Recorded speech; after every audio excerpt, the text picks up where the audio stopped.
Welcome. Today in front of me Samsung Galaxy S8 and I will show you how to adjust the ringtone volume on this device. The first step is just go to the settings, so go to the sounds and vibration and here find the volume, tap on that and now you can see here the ringtone.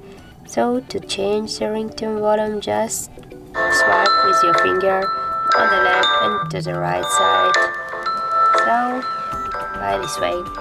Also the second way is to change your volume is just to press on the volume buttons on the left side on your phone, so by this way, just how you can see, just press to the up volume button and to the down volume button.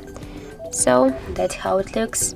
If you find this video helpful, leave like, comment and subscribe our channel.